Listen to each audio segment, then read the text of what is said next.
Okay, so we organize a campaign, a communication campaign about the elections. And what we try to achieve in that campaign are basically two things. Firstly, to explain to people as much as we can what the European Parliament is doing and what Europe is doing.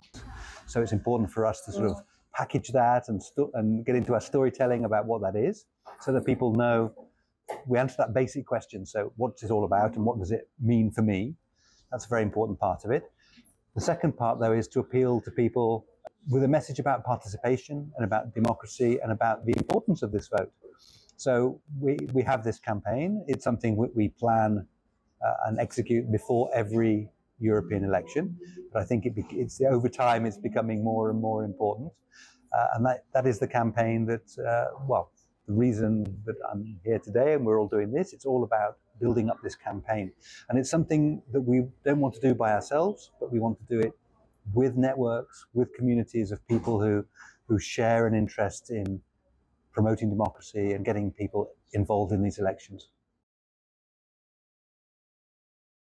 Yeah, well, this is always a huge challenge, of course, and everyone who's in the world of communication is kind of constantly struggling to spot the latest trends, know where to be, and so on. And that includes us. And I'm pleased to say that for some time that we've been a powerful and effective operation when it comes to digital communication as well. We've focused on that quite a lot and made sure that we have people and an organization that understands the need for that. And in the political world, I mean, I think everyone does understand, including members, and because they use social media platforms and so on as well. So we've, for many years, been involved with social media communication. Of course, that changes all the time, over time. And right now, one of the issues that we deal with is TikTok is a very popular platform, especially amongst younger people that we want to get through to. But TikTok poses particular problems for us. And as you may know, that the European institutions have decided at the moment collectively they can't use the platform because of privacy concerns, which means then that it's not only about what we do, it's about what other people do. So we're very interested in talking to TikTokers about what they're saying about the elections and so on. And this is part of the wider pattern that digital communication is about being in the conversation. And that conversation is taking place partly on our platforms, but mostly elsewhere. So it's really the elsewhere bit that's most important. So we're really focusing on our relationships with content creators, influencers, as we no longer say for some reason. I like the word influencer. That's what we're doing. So, we try to keep abreast of these developments.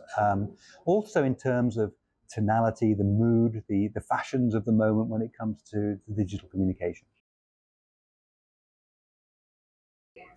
Well, there's no easy answer to that question. I mean, I'm afraid nobody yet has found the answer to disinformation and fake news, as you say. I think the first and most important thing is to be aware of the problem. And I think that is something which we have achieved. I think everybody's talking about disinformation and its pernicious effect on democracy and how it basically undermines our democracy.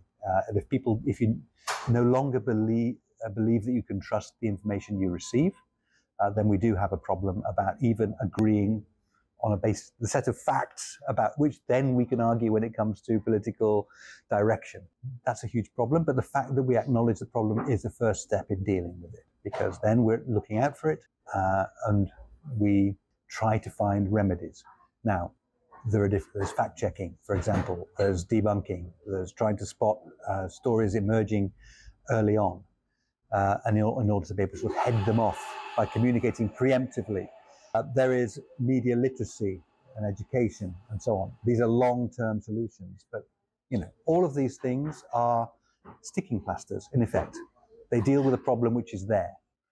I think also in the longer term, it's very important that we as official communicators are as good at getting our message across as those who try to use malevolent means.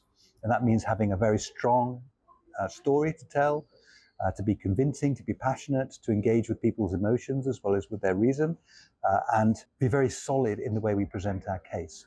And that's perhaps something that hasn't always been so, but it's somewhere that it's something we can work with. And, if at the end of the day, it's not always the devil who has the best tunes, they say. Perhaps we could have the best tunes. That would be very helpful. I think I have to say something, a very important point about our campaign is that it is a non-partisan institutional campaign. So we're not there to take political positions, as it were, on an ideological spectrum about policies or whatever it might be. That's an important point. But where we can take a position, and we do take a position, is in support of the fundamental values that we share as Europeans, to which we are all signed up because we are in the European Union. So these are not open for discussion, as it were, and a fundamental of those is democracy itself.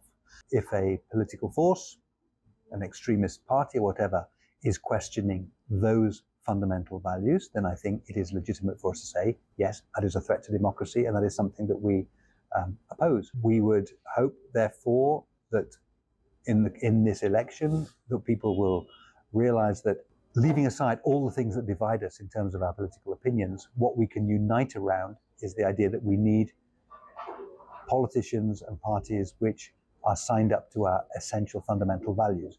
So, I mean, yes, to answer your question, there is a threat. I mean, I've meant there's a threat to democracy in the world at the moment. I think a lot of people realize that. A lot of people are already talking about it. They talk about the Russian invasion of Ukraine as an example. They talk about fake news and disinformation, as we just did. And they talk about extremism. And these are all, as it were, different forms of aggression against the idea of democracy and the basic values. My feeling is that we should trust Europeans when they vote to make sound decisions and to stick to our way of life and our belief in our basic values. There are always going to be minorities on the fringes. And I have to say the European Parliament is a very extremely pluralistic body, and we've seen that in the past. We have so far also always seen, as it were, the centre holding and the mainstream of politics, be it centre-left, centre-right, nevertheless have remained this sort of the dominant coalition within the European Parliament. Let's see what happens next time round. It's always, it's like any election in any country. You have to see what outcome you get and then see how you react to that outcome and deal with it. I don't think so far we've seen a takeover, as it were, by an extremist party of one of our member states or anything like that.